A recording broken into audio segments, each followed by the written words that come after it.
할렐루야, 성도 여러분 반갑습니다. 수요 성경 공부입니다.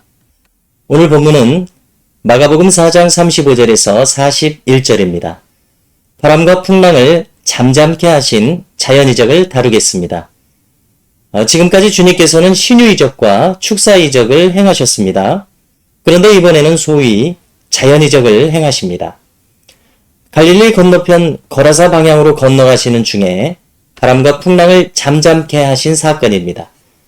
창조주이시기도 한 성자께서 직접 자연에게 명령하셔서 순복케 하신 사건입니다. 이 사건 직전까지 주님은 천국 비유들을 베푸셨는데요. 그런데 이 자연이적을 비롯해서 이어지는 이적들을 보면 주님은 이제 강력한 믿음을 요구하시는 이적들을 베푸십니다. 이것은 무엇을 뜻합니까? 이것은 곧 천국에 참여하는 요건이 바로 강한 믿음인 것을 시사하는 대목입니다. 뒤이은 이적들을 보면 야이로의 딸을 살리시는 이적, 12의 혈루증을 앓던 여인을 고치시는 이적에서 믿음을 강조하는 것을 확인하게 됩니다. 그러면 오늘 나오는 이 자연 이적의 의미를 살펴보고자 합니다. 첫째로 예수님이 탄 배는 건너편 거라사를 향하고 있었습니다. 그런데 다른 많은 배들도 따릅니다. 예수님에게 배려된 사람들이 만사를 제치고 그분을 따르는 정황을 보여줍니다. 이것이 바로 예수님을 만난 사람들에게 일어나는 현상입니다. 일상을 살아가던 사람들이 예수님의 가르침과 인격, 그분이 베푸시는 이적을 보고 깜짝 놀라는 겁니다. 지금까지 지지부진한 자신의 삶을 새롭게 할 뭔가를 기대하기 때문입니다. 둘째로 풍랑의 인 가운데 예수님은 고물, 즉 배 뒤편에서 평온하게 잠들어 계셨습니다. 이것의 의미는 예수님께서 하나님을 전적으로 신뢰하고 있었음을 뜻합니다. 절대적인 신뢰관계가 아니면 풍랑 중에서 아무 일 없었던 듯이 잠들 수는 없습니다. 우리의 인생도 마찬가지입니다.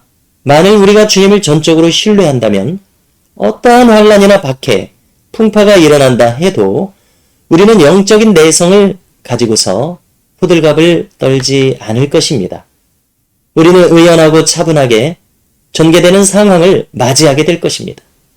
왜냐하면 모든 것을 하나님께서 선한 길로 인도하실 것을 믿는 가운데 평정심을 유지하고 상황을 바르게 분별하게 될 것이기 때문입니다. 셋째로 제자들의 반응을 주목합니다. 그들은 주님을 깨우면서 말하는데요. 선생님이여 우리가 죽게 된 것을 돌보지 아니하시나이까? 이렇게 다급하게 말합니다. 여러분 이들의 태도에서 영적인 의미를 취하고자 하는데요. 평온하신 예수님과 다르게 이 다급한 제자들이 극명하게 대조됩니다. 이 제자들이 보여주는 혼돈은 우리들이 환란을 만났을 때 반응하는 혼돈의 모습과 같습니다. 하나님께 대한 절대적인 신뢰 속에서 평온하신 주님과 달리 우리들은 삶의 평온이 깨져버렸을 때 우왕좌왕하며 혼란에 빠져서 방향을 잃어버립니다. 왜 그렇습니까? 그만큼 우리가 주님과 깊은 교제 가운데 있지 못하다는 것을 반증하는 일입니다. 여러분 우리가 얼마나 영적으로 허술한지 조금만 삶의 환란이 닥쳐오면 어쩔 줄 모르고 믿음을 상실해버릴 때가 많습니다. 자, 이런 상황 속에서 세상 사람들은 자신이 겪는 혼돈의 본질에 대해서 무지함을 스스로 인정하지 않습니다. 그들에게는 이 인간 본질에 대한 참다운 지식이 없기 때문에 그렇습니다. 그러면 여러분 여기서 우리가 알아야 할 인간 본질에 대한 참다운 지식은 무엇입니까? 그것은 바로 하나님께서 자신의 자녀들을 돌보신다는 사실입니다. 생사를 넘어서 그분은 돌보십니다. 하나님의 사랑과 돌보심은 인간의 생사를 초월합니다. 왜냐하면 그분의 사랑은 영혼의 관점에서 부어지는 사랑이기 때문에 그렇습니다. 네 번째로 39절을 보십시오. 예수께서 깨어 바람을 꾸짖으시며 바다더러 이르시되 잠잠하라 고요하라 하시니 바람이 그치고 아주 잔잔하여지더라. 여러분 여기서 우리가 반드시 취할 중요한 교훈이 있습니다. 주님께서는 세상의 창조주이시기 때문에 어떠한 자연재난에 대해서도 명령할 수 있고 그것을 진정시킬 수 있다는 사실입니다. 왜 그렇습니까? 주님은 창조주시기 때문입니다. 이것을 우리 자신의 영적인 현실에 대입해 봅니다. 그렇다면 주님께서는 믿는 자가 겪는 어떤 환난과 풍파에 대해서도 잠잠하라 고요하라 명하실 수 있는 분이시라는 사실을 우리는 인정해야 합니다. 그런데도 우리의 믿음의 뿌리는 너무나 연약하고 주님에 대한 우리의 신뢰는 너무나 박약해서 이 세상에서 맞닥뜨리는 어떠한 어려움에도 소스라치게 놀라서 당황하고 마는 것이 우리의 현실입니다. 오늘 바람과 풍랑을 잠잠케 하신 이 주님의 자연 이적은 우리에게 무슨 교훈을 줍니까? 우리 앞에 펼쳐진 이 현상적인 혼돈을 결코 두려워하지 말라는 교훈입니다. 여러분, 그것이 우리의 영혼을 해치도록 허용해서는 안 됩니다. 그래서 주님은 말씀하시는데요. 40절입니다. 어찌하여 이렇게 무서워하느냐? 너희가 어찌 믿음이 없느냐? 믿음이 없는 것을 꾸짖으십니다. 여러분, 우리는 이 말씀을 잘 이해해야 하겠는데요. 이 상황은 지금 평범한 자연현상이 아닙니다.